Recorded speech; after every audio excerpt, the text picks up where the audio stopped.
שלום וברכה, מה שלומכם? אנחנו בלימוד על יסודות בפנימיות התורה, מתוך ספר הרב, התורה, האדם ומה שביניהם.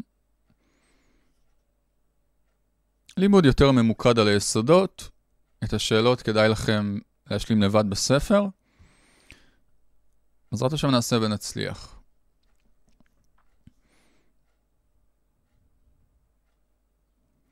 יסודות בלימוד פנימיות התורה. כיצד נבחן מיהו רב גדול על פי שתי הסתכלויות על לימוד התורה? ישנן בית הסתכלויות על לימוד התורה. הסתכלות ראשונה, לחטט בכל פרט שבתורה, כדי לדעת את מרב הפרטים, עד כדי שכל מי שהצליח לחקור יותר פרטים בתורה, והצליח לדעת יותר חומר לימודי, נחשב לחכם. אז כמובן ייבחן רב גדול בעוצם ידיעתו. הן בהיותו סיני, ברוחב ידיעותיו, ובין בהיותו עוקר הרים, בעומק ידיעת כל אחד מהפרטים. כמובן השיעור לעילוי נשמת הנרצחים בפיגוע, אם אתם רוצים לרפואת השן שלי, ועדיפות לשני הבינה, בבחינת למד בית נתיבות החוכמה, אך בעיקר לשם הפצת הפנימיות. אז בפשטוס, יש שתי דרכים בדבר הזה. קצת קפאין לשיניים זה טוב.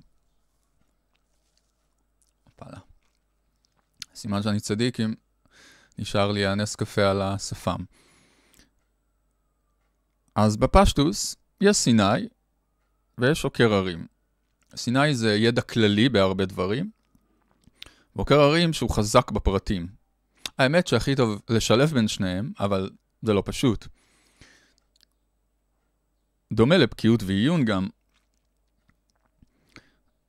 זה גם כמו עניין של חסדים וחוכמה, שעוקר הרים זה יהיה חוכמה, וסיני יהיה בחינת חסדים. אבל האמת שצריך את שתי הכוחות האלה, רק לא תמיד אנחנו יכולים לפעול אותם בעת ובעונה אחת, אלא בבית זמנים. אבל בפשטוס, אז מי שיודע הרבה, ידע כללי, בתורה, הוא סיני. מי שיודע פרטים לעומק, הוא עוקר הרים. הסתכלות שנייה, היא כפי שמביא לנו הזוהר במספר מקומות. למשל, התורה מלמדת אותנו דרכי המלך הקדוש, כדי שנדע ללכת אחריו.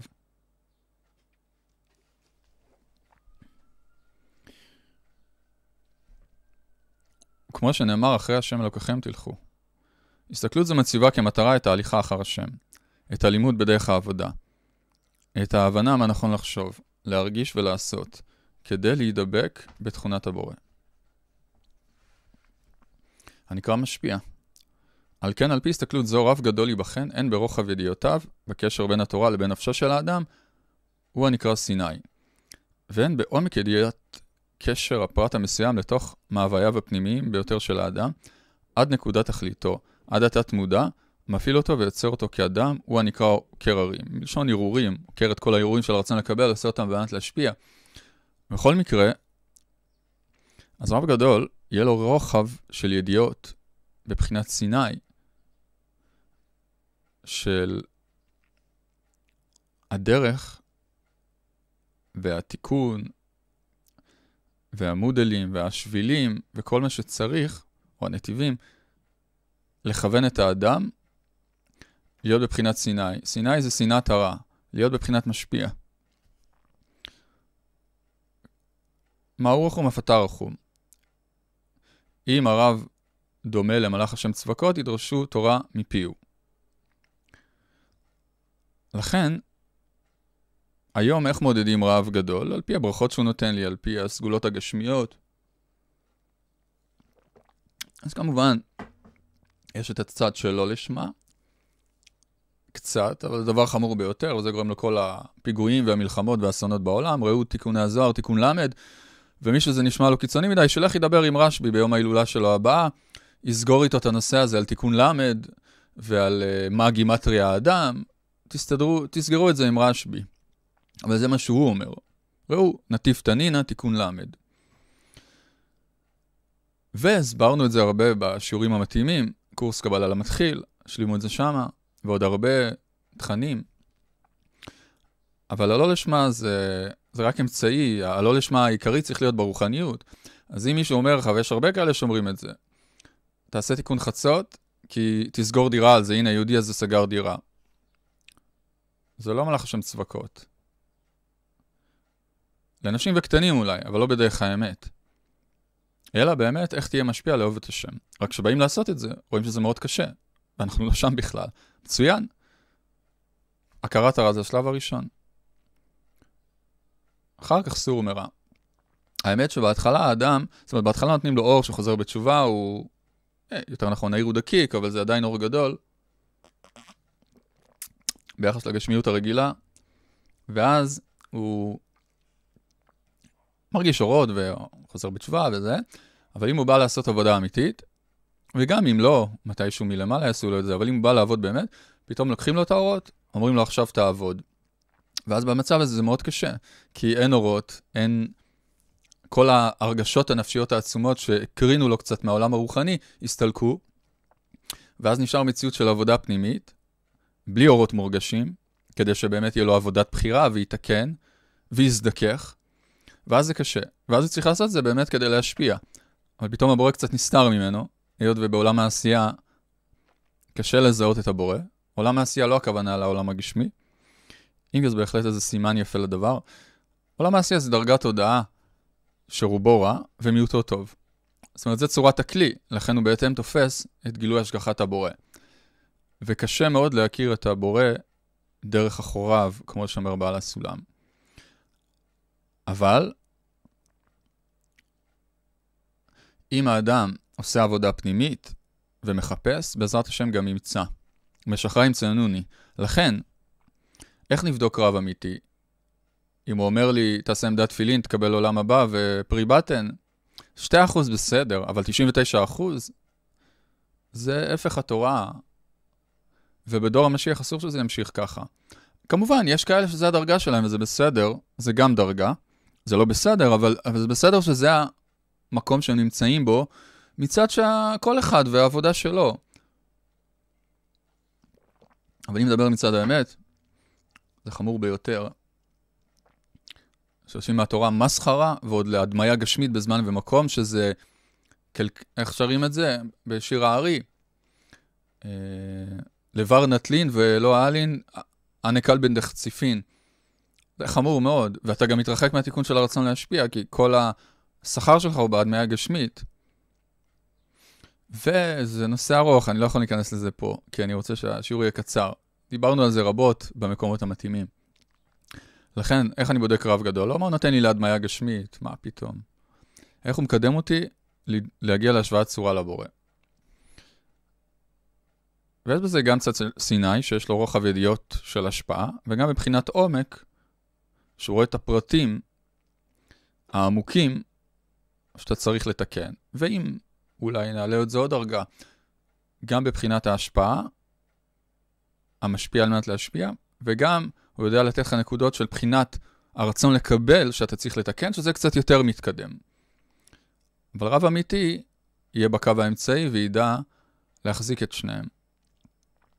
אומר פה אנו כמובן מעדיפים את ההסתכלות השנייה, שהיא הדרך להציב את האדם בעולם. ההסתכלות השנייה הכוונה, מה שאמרנו פה, שלא אני מודד אותו על פי הידע, אלא על פי הפנימיות.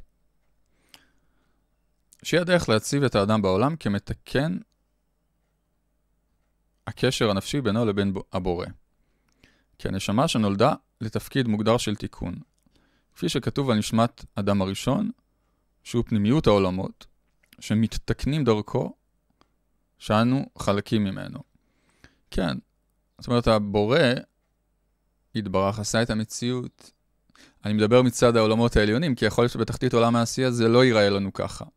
וזה לא, אגב, בכוונה, כדי שלא נשאר בתחתית. שזה יכריח אותנו להתפתח. לפעמים הכאב, אפילו אין תענוג בגשמיות, אבל יכול להיות כאב גדול בגשמיות, אם כי זה לא באמת בגשמיות. בסוף זה בנפש, כן? פשוט זה מתגרה דרך הגשמיות. כי עובדה שאדם מעדיף להתאבד, חס ושלום, מאשר לסבול מסבל או מוות נפשי שנקרא דיכאון, בדידות ונפרדות. אז הכל בנפש. אבל אמנם התענוג בהדמיה הגשמית, אולי אנחנו משתדלים לדייק בחוכמה, אז הגשמיות זה גם מושג רוחני, אז ההדמיה הגשמית זה הגדרה טובה, שאני מדבר על הגשמיות ממש, ולא על בחינה ד'.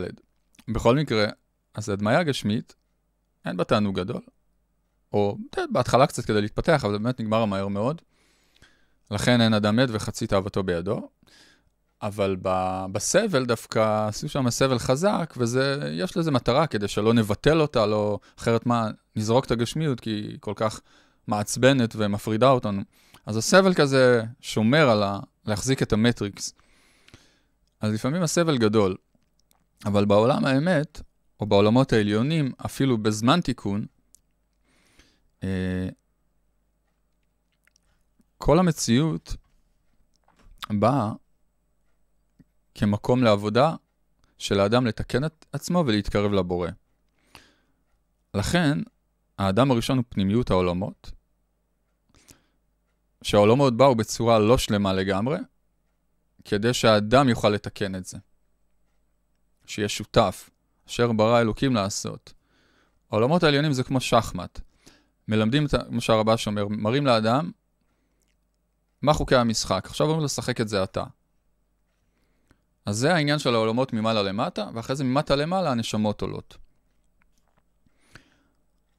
הסתכלות כזו מעמידה את הנבירה בחוכמה באופן כזה, שההסתכלות מתמקדת בראיית כל התורה בתוך האדם. מדגישה את היות האדם עולם קטן. כן, אז כשאני לומד הלכה או גמרא, אז אני לא יודע איך זה קשור לאדם באמת, רק לגוף הגשמי וגם לא כל כך, כי אין חמורים ושורים היום. לא לפחות לעבודות, כמו פעם. אבל פנימיות התורה מראה לי איך כל היקום, לא הגשמי, גם, אבל הרוחני דווקא, צריך גם להכיר אותו כמובן, קשור לאדם. ההצעה הזאת שם היא גם קשורה לאדם, הוויטמין הזה קשור לאדם. רק כמובן לא בגשמי, גם כגירוי, אבל דווקא הדברים הרוחניים, זאת אומרת, כל הקוסמוס קשור לאדם.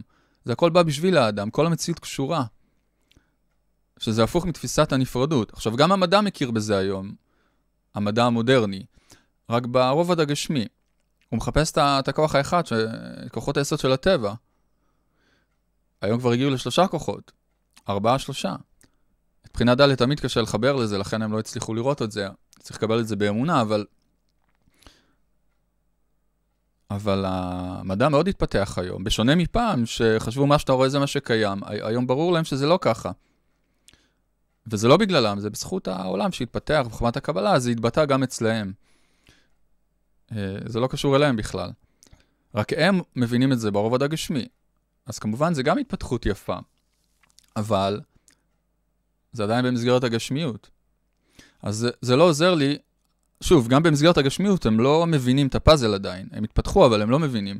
הם לא מבינים למה חלקיקים מסוימים לא מתחברים לפאזל הכללי. הם מנסים להבין את הפאזל. אבל האמת שאי אפשר להבין את הפאזל רק בגשמיות, זה הקטע. חייב להבין את זה מהמקום הרוחני. כי מראש הגשמיות בנויה שהפאזל לא מתחבר בצורה שלמה. כי היא מייצגת את הפירוד מהבורא ואת החוסר שלמות, וזה הם לא מבינים את זה. אז זה נכון שהולכים לחומר יותר עדין בהדמיה הגשמית, אז רואים יותר אחדות. אבל גם שם זה מוגבל, היות וכל הגשמיות, גם תורת הקוונטים, היא תחת החוקים של הזמן והמקום. גם אם הזמן מהיר יותר, זה תחת החוקים של הרצון לקבל לעצמו. כמובן, יש שם גם, הרצון להשפיע גם מתגלה שם במסגרת מה שהוא יכול, כמו ההבדל בין גל לחלקיק למשל. לכן, המדע התפתח להבין את זה, אבל הוא עדיין לא מקשר את זה לגמרי לאדם עצמו. רק הוא מבין שיש פה תמונה מאוד גדולה. אבל אנחנו אומרים שהכל זה באדם. יותר מזה, כל הדומם צומח חי מבחוץ, הם באו לגרות באדם את הדומם צומח חי בתוכו. עכשיו, יש רבנים, גם שקשורים לאשלג, גם תלמידים חכמים, כבודם במקומם. אני לא אדבר על זה פה, אבל בקורס קבלה למתחיל אני דיברתי על זה. תשלימו את זה שם. שיעור A או ו', שהם אומרים שלפי בעל הסולם היה אבולוציה, וזה לא נכון. למה לא נכון? כי יש יסודות בחוכמה. גם אם הוא כתב כמה מילים כדי להסביר איזה רעיון, אז מזה אנחנו לא מקישים שכן היה אבולוציה. אחרת נגיד שהבורא צמצם את עצמו, כי כתוב שהבורא צמצם את עצמו חס ושלום. אבל בסדר, כל אחד והחלק שלו בפאזל. אבל לא היה אבולוציה ברמה הגשמית. שוב, אני לא אסביר את זה פה. תראו את זה בקורס קבלה למתחיל, או בקליפים של אבולוציה וגיל היקום. הסברתי את זה שמה. אבל באופן כללי, הדומם צומח חי שבחוץ, הם כאילו נעתקו להדמיה הגשמית, והם גם קשורים לנקודות רוחניות שצריך לגרות באדם עצמו. אז זה כמו מראות כאלה, שזה מראה לי את הדומם שבי, את הצומח שבי, את החי שבי, כדי שדרך החלקים אני אתקן את הכלל. אבל זה הכל בא בבת אחת מלמעלה.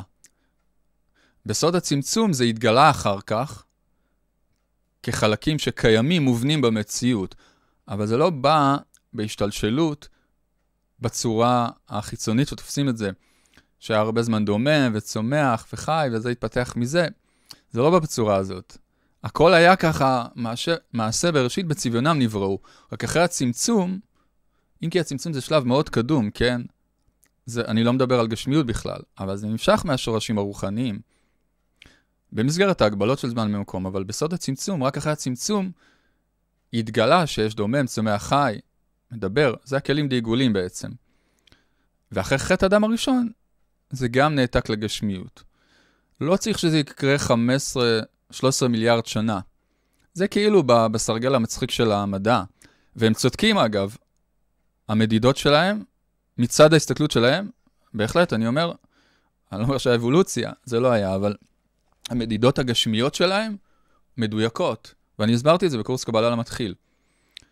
אבל זמן זה דבר יחסי, כי עובדה שבמפץ הגדול, הזמן יתנהל אחרת גם לפי המדידות שלהם. אז אנחנו רואים שהזמן זה דבר שהוא יחסי.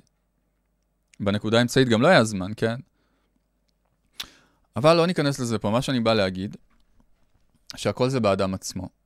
זה לא שאין משהו מחוצה לו, אבל זה לא בא בפרט בני אדם, יש נשמות מחוצה לנו. אבל זה בא כדי לגרות אותנו, להתחבר, להגיע לאהבה, וזה בין בני אדם והבורא, אבל בדומם צומח חי, זה מעין חלקים, כמו שהרב אומר, בריות לא שלמות, שהם באו לעורר בנו חלקים שנתקן בעצמנו. אין מבחינה גשמית, ואין בעולם הרוחני. כמו שיש אבן גשמית, יש גם אבן רוחנית. וזה על אותו יחס. רק מבחינה רוחנית, או מבחינת ההדמיה הגשמית. וזה הרחבנו יפה בקורס קבלה למתחיל. תשלימו את זה שם ותעשו לייק. ראשי תיבות לי יש קליפה. אוקיי, הלימוד האמור הוא לימוד רוחני. לימוד רוחני הוא הלימוד של החומרים הרוחניים והיחסים ביניהם. יפה. מה זה החומרים הרוחניים? חומרים שהם מעבר לזמן ומקום היעדר חילוף ותמורה. למה הם חייבים להיות מעבר לזמן ומקום היעדר חילוף ותמורה? היות והם מייצגים את הכלים הרוחניים שהם בהשוואת הצורה למאציל ובהתחברות איתו. לכן הם לא יכולים להיות נהדרים כטבע הכלים הגשמיים. רק מה? יש גם את הצד המקולקל ברוחניות. לכן אנחנו צריכים את הזמן הגשמי כדי שנוכל לתקן אותו לאט לאט. אבל הכלים הרוחניים הם לא יכולים להיות חלקיים, נפסדים וזמניים, כי זה ההפך האלוקות.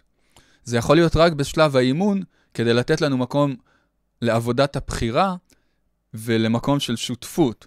אבל ברוחניות, באלוקות, אין מקצת ברוחני, אין מקצת באהבה. זה לא יכול להיות. לכן כל התורה היא לא מדברת על שניצל גשמי, זה לא מעניין בכלל, זה רק גירוי. גם לא על שבת גשמית. רק כאמצעי לגרות אותי להתחבר לשבת הרוחנית בתודעה שלי, שזה נמצא בכלי אלוקי בתודעה, בנשמה, שנקרא שלמות, התחברות, מנוחה. זה סוג של הרגשה תודעתית. זה כמו אהבה, זה לא עכשיו נתתי לה את הכוס קפה או לא, כל שכן הכוס קפה הגשמית. זה משהו שהוא מעבר לזה. אבל זה אי אפשר לדעת בלי להתפתח רוחנית וללמוד פנימיות התורה. וגם אז יש הרבה עבודה כמובן. או אם חלילה עושים פיגוע. זה בכלל לא קשור לערבים עצמם. זה קשור לתודעה של קליפת ישמעאל שאנחנו מחזקים בעולם, כי אנחנו משפיעים על מנת לקבל, ואז זה מתבטא באופן כללי בהדמיה הגשמית, כדי לגרות אותנו. אבל אם נהרוג את כולם, או לא יודע מה, זה לא יעזור. יבוא פתאום חייזר, יתגייר, יהיה ערבי ויתקוף אותנו. זה לא קשור לדבר הגשמי. זה בא לגרות, כי אי אפשר לתקן את זה בגשמיות. תראו את המאמר פניני החוכמה, המלחמה על ירושלים. הרחבנו בזה שם, אז זה בא לגרות אותנו, לתקן נקודה רוחנית שנקראת משפיע על מנת לקבל. זה כלי רוחני, הוא לא נמצא בעולם הזה. טכנית העולם הזה גם לא קיים, זה גם המדע אומר. אבל הסברנו את זה בסרטון על המשקפי תלת ממד, תראו את זה שמה. איך קראנו לזה? כן, תודעת התלת ממד. קבלה למתחיל, תודעת תלת ממד, חפשו את זה שמה. או משקפי תלת ממד, קבלה למתחיל. קטע מאוד יפה. לכן, אני לא רוצה להסביר את זה פה, כי אני לא רוצה שהשיעור יהיה ארוך כדי להתמקד ביסודות. אבל ההפניות האלה, זה כמו בספרים שיש ציונים, אז גם אנחנו נשים לכם ציונים. מקורות, כמו שאומרים. בעזרת השם שנתחבר למקור. לכן, החומרים הרוחניים, מה זה החומרים הרוחניים? מידות וכוחות הנפש שבאדם. אם שתיתי כוס קפה עם 100 כפיות סוכר, זה לא יהיה לי יותר מתוק. כי הכלי הוא לא בגשמיות. הגשמיות היא רק גירוי לכלי הרוחני שבתוכי. או שבעולם הרוחני מחוצה לי. מה זה מחוצה לי? הכל בתוכי. רק יש בי צד פנימי וצד חיצוני. אז זה תלמדו בבית שער הכוונות. אוקיי. צד הסוד של תורת ישראל, דוס אותיות סוד, כן? אם אתה לא לומד סוד, אתה לא דוס. אתה דש, סתם. מה סתם? לא סתם, תראו מה רשב"י אומר בתיקון למד. של תורת ישראל מדבר על מה שמעבר לגשמיות. לא נברא האדם, אלא לצורך התעסקות במה שמעבר למקרים. הניבטים לחושיו הגשמיים, שהמקרה זה החיצוניות, ההדמיה הגשמית, או הרצון לקבל לעצמו. תלוי באיזה דרגה נדבר. זה לא קל להבין את הדבר הזה. תראו את השיעור של הקדמת פרי חכם ד', הרחבנו בזה שמה. שיעור חזק מאוד. עכשיו, בשכל זה יפה להבין את זה, אבל בלב זה כבר עבודה אחרת. גם כל פעם נותנים לנו חתיכת פאזל אחרת מהלב. האדם חושב, חזר בתשובה, מרגיש קצת אורות, זה כל העולם. לא, זה 2% במקרה הטוב. מהשורש נשמה. כל פעם מטפטפים לנו פאזל אחר, עד שנתקן, ואז יגלו לנו את הכל. אמן. רב אמיתי הוא רב שילמד אותנו לפעול את הפעולות הנכונות, שיקשרו אותנו לכוונות האמיתיות, למה שמעבר למקרים עצמם. רב חייב להיות רוחני ולא טכני. חייב הוא להבין לנפש האדם. דהיינו, לא טכני רק של הלכות או רק של פעולות, אלא איך הפעולה קושרת אותי לנקודת נשמה שבי. גם אם אני לא מבין את זה בהתחלה, זה בסדר.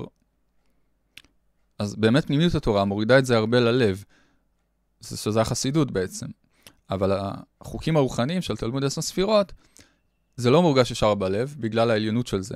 אבל זה חלק מהתיקון של זה, כי אני חייב לצאת מעצמי, כי הלב שלי מקולקל, לראות את הדבר במקום הטהור, ואחר כך להחזיר את זה ולבטא את זה על עצמי. וזו נקודה מאוד קשה בלימוד למתחילים. אבל לאט לאט זה מטפטף, ואתה פתאום רואה אפילו איך הקוונט קשור לנשמה. אם כי הקוונט עצמו לא מעניין, אלא אתה רואה איך אתה קשור, ואיך זה קשור, ואיך זה קשור. השלב הקשה אבל, זה השלב של המדבר, של ההסתר, של הגשמיות שמושכת.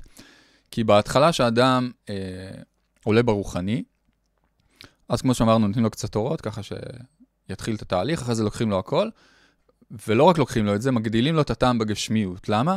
כדי לתרגל אותו טוב במטריקס, כדי להכין אותו לרוחניות.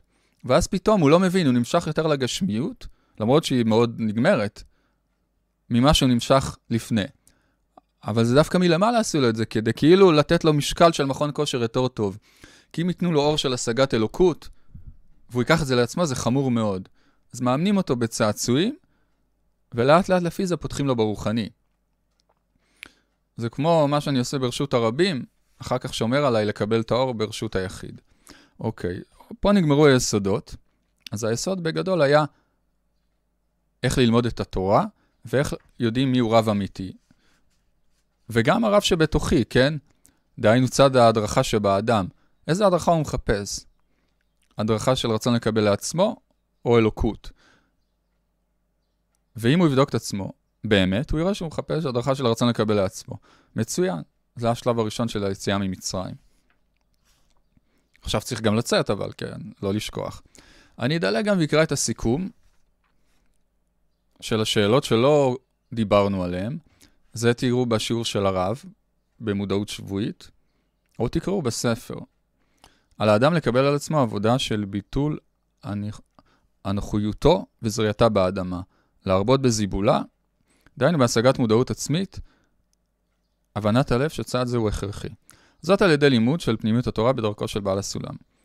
המדגיש נקודה זו כעיקרית. זאת תוך תפילה מתמדת לקדוש ברוך הוא לצאת מאהבה עצמית שלו. מי רוצה לצאת מאהבה עצמית? נכון, בראתי יצר הרע, בראתי לו תורת תבלין. אתה לא רוצה. התורה נותנת לך את הכוח ומגלה לך, כמו פרה אדומה, מתארת את הטמאים ומתאמת את הטהורים. כשאתה בא להתאר, היא מראה לך כמה אתה מקולקל, עכשיו תתחיל לתקן. כמו ניקוי רעלים. כשאתה עושה ניקוי רעלים, אתה מרגיש את הרעלים. למה? כי הם יוצאים מהמקום של האיברים הגנוזים, או החיצוניים ביותר שהם מסתתרים בהם, ובסוף הם הורגים את האדם, הם יישארו שם כמובן, הם יוצאים החוצה, ומתגלים. הנמלים הבזויות מתגלות. מלשון נימולים גם, כן? ואז אתה מרגיש את הרע במחזור אדם, אבל הרע הזה יוצא החוצה. מצוין. אבל אתה צריך לגלות אותו. איך תוציא את מה שלא תגלה? וזה שלב לא קל. חייב סביבה, רב, חברים, ספרים וסופרים, פנימיות חזקה. זה מה שמגן על האדם. ובתוך זה לעשות הרבה עבודה פנימית. יפה, הרב אומר את זה. הבנת הלב שצעד זה הוא הכרחי, זאת על ידי לימוד פנימיות התורה בדרכו של בעל הסולם, המדגיש נקודה זו כעיקרית. זאת תוך כדי תפילה מתמדת להקדוש ברוך הוא לצאת מהאהבה עצמית שלו, כדי להכשיר מקום לתפילה, עליו לעבוד בדרך של אהבת חברים בקבוצות. כן. אהבת ישראל גם טוב, אבל אהבת חברים. צריך גם מוכר ערים, כן? המונחות על ידי רב, שרצונו ומאווייו להנהיג דרך של תורה. המורה לו איך להשיג כוחות אלו של השפעה, כדי לקיים את תכליתו בבריאה ולהגיע בעזרת השם לבחינת משיח פרטית וכללית במהרה בימינו. אמן. אוקיי, אז זה הספר, כדאי להזמין באתר, כנסו לאתר הסולם, באמצע דף הבית יש שם את הלינק, או קאב.סטור, חנות ספרים, ומומלץ מאוד, ספר חשוב, שנזכה באמת להפנים אותו. בעזרת השם נעשה ונצליח, נעשה כלים להשפעה, נצליח לזכות לאור האמונה, ולהגיע לדבקות וגילוי אלוקות בכלים טהורים, אמן ואמן. נהניתם, עשו לייק, שיתוף ותגובה, כדי שתמשיכו לראות מאיתנו תוכן בערוץ. חשוב מאוד להגיב לי בסרטון, כדי שיוטיוב יראה לכם יותר תוכן ממני, ומבית המדרש. וגם לזיכוי הרבים, אם אתם יכולים לשתף, לשלוח בוואטסאפים, כמו שהרבה פעמים עושים, אני אשמח. וכנסו לטלגרם שלי, לעקוב אחריי, וכנסו כל הזמן לבדוק אם יש תוכן חדש, ויש הרבה. בעזרת השם נעשה ונצליח, כל טוב לכולם, ושהשיעור יהיה לעילוי נשמת הנרצחים בפיגוע, ושבזכות פנימיות התורה, יהיה הגנה לעם ישראל. אגב, אין משהו אחר. תראו תיקון למד, חבל על המילים. בזכות ספר הזוהר יפקון מן גלותי ברחמה. אבל לא לדקלם את ספר הזוהר, זה רק ההתחלה. להגיע למדרגות הרוחניות שבספר הזוהר, לזה הכוונה. אבל צריך להתחיל מללמוד זוהר. שנתחיל. תודה רבה לכולם.